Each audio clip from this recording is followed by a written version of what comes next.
அறிந்த தலங்கள், அறியாத தகவல்கள். ஆனைமலை அடிவாரத்தில் ஓர் அற்புத திருத்தலம். ஏவல் பில்லி சூனியங்களை ஒழித்து கட்டும் தலம்.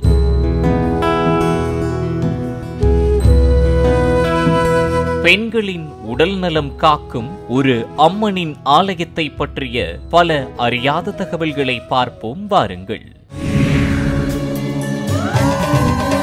பொள்ளாச்சி மாசாணியம்மன் திருக்கோவில். தென்னிந்தியாவின் மேற்கே மௌனமாய் உறங்கும் ஒரு மலைத்தொடர் பல புண்ணிய நதிகளை பிரசவித்து பல்லுயிர்களை சுமந்து மயக்கத்தில் கிடக்கும் தாயை போல மௌனமாய் கிடக்கிறார்.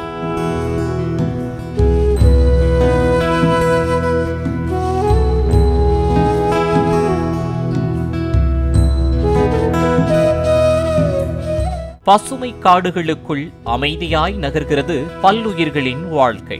ரெக்கை முளைத்த ஹைக்கூ கவிதைகளாய் சிறு குருவிகள், வார்த்தைகள் நீளும் மரபு கவிதைகளாய் பெரும் பறவைகள், உயர குதித்து வானத்தையே பிடிக்கப் போவது போல் தாவித் திரியும் மான்களின் கூட்டம். உணவுக்காக ஒரு மானையாவது இன்றைக்கு வேட்டையாடிவிட வேண்டும் என்று பதுங்கி கிடக்கும் வேங்கை இனங்கள். மரங்கள் முழுவதும் எங்கள் ஆட்சிதான் நடக்க வேண்டும் என்று தாவித் திரியும் குரங்கினங்கள். இப்படி அனைத்து உயிர்களுக்கும் அடைக்கலம் கொடுத்து அமைதியாய் உறங்கிக் கொண்டிருக்கும் மேற்கு தொடர்ச்சி மலையின் ஒரு பகுதியான ஆனைமலை குன்றின் அடிவாரத்தில் அருள் பாலித்துக் கொண்டிருக்கிறது ஒரு அம்மன் கோவில்.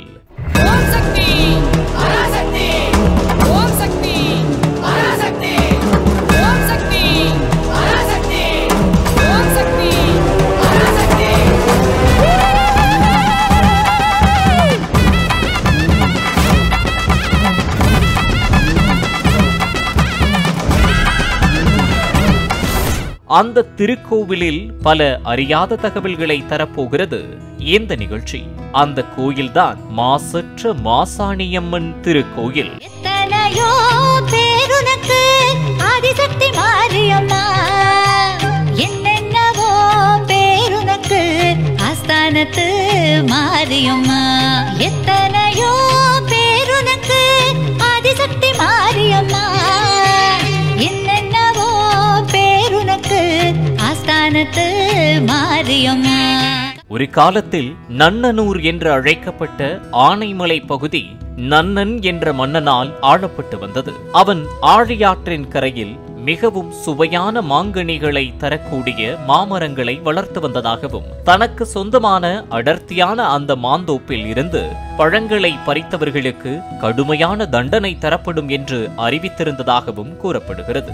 நன்னனின் படைத்தளபதியாக இருந்தவரின் பெயர் கோசர். கோசருக்கு சயனி என்ற ஒரு அழகிய மகள் இருந்ததாகவும், தன் செல்ல மகளுக்கு வீரமான ஒருவரையே திருமணம் செய்ய திட்டமிட்டிருந்ததாகவும், அப்படி வரன் தேடும் நாட்களில் மகிழன் எனும் ஒரு துணிச்சல் மிகுந்த வீரரை தன் மகளுக்கு வரனாக கண்டுபிடித்தாராம். ஒரு நல்ல நாளில் தன் மகள் சயனிக்கும் மகிழனுக்கும் திருமணம் நடத்தி வைத்தார் கோசர்.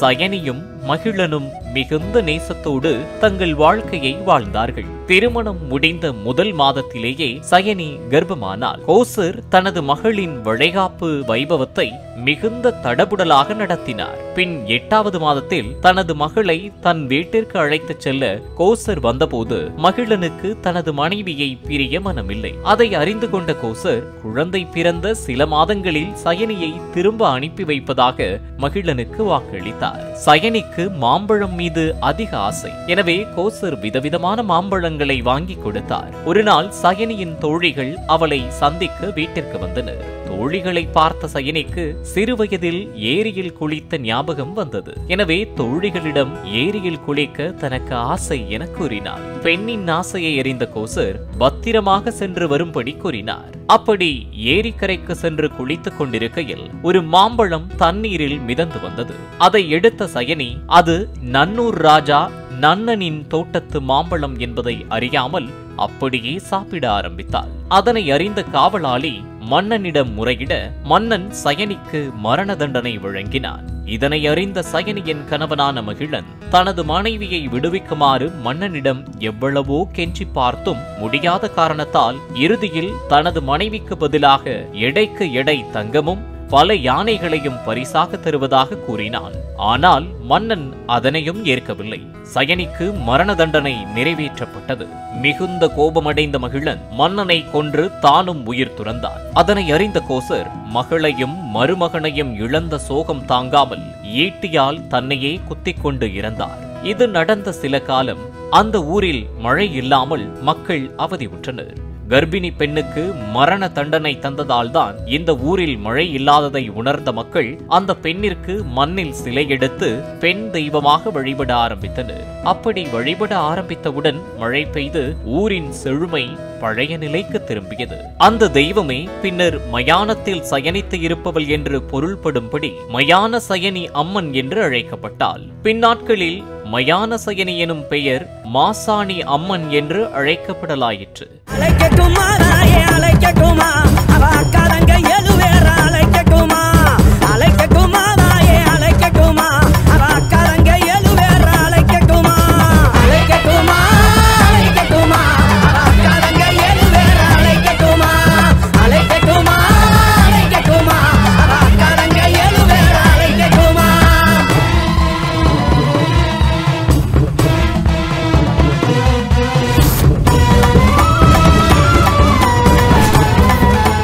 இக்கோயிலின் பிரதான தெய்வமாக மாசாணி அம்மன் சன்னதி உள்ளது. இங்குள்ள மாசாணி அம்மன் சிலை படுத்த வாக்கில் காணப்படுகிறது. அம்மனின் தலை முதல் பாதம் வரை 15 அடி நீளம் ஆகும். தலையில் ஜுவாலா மகுடத்துடன் மேலே நோக்கியபடி காணப்படுகிறார். இக்கோவிலில் உள்ள முக்கியமான பிற சந்நிதிகள் நீதிக்கல் மற்றும் மகாமுனியப்பன் போன்றவை ஆகும்.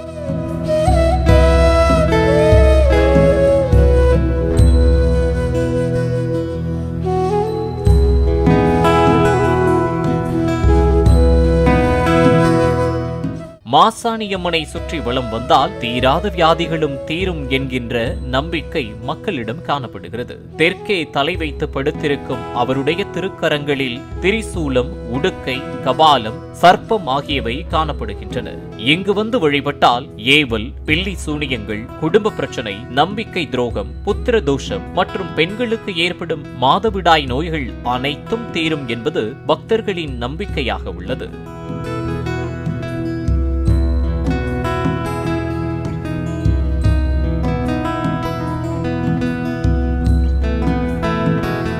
இக்கோவிலில் நீதிக்கல்லில் மிளகாய் அரைத்து அப்பினால் திருடு போன பொருள் கிடைக்கும், தீய சக்திகள் விலகும் என்பதும், முறையீட்டு சீட்டில் குறைகளை எழுதி அம்பாள் கைகளில் கட்ட 90 நாட்களில் பிரச்சனைகள் நிச்சயம் தீரும் என்பதும் பக்தர்களின் நம்பிக்கை. பொள்ளாச்சியில் இருந்து 24 கிலோமீட்டர் தொலைவில் இருக்கும் இந்த கோயிலுக்கு பேருந்து மூலமாகவும் ரயில் மூலமாகவும் சென்று அம்மனின் சக்தியை பெறுவோம் வாருங்கள்.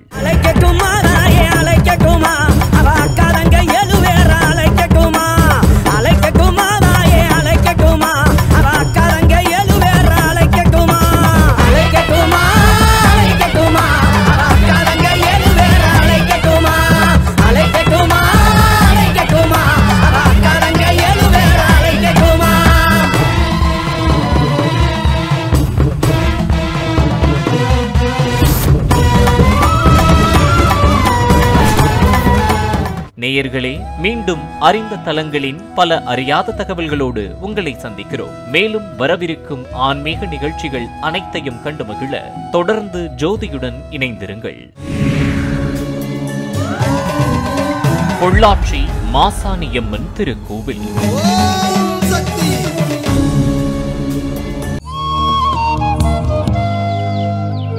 அறிந்த தலங்கள், அறியாத தகவல்கள்.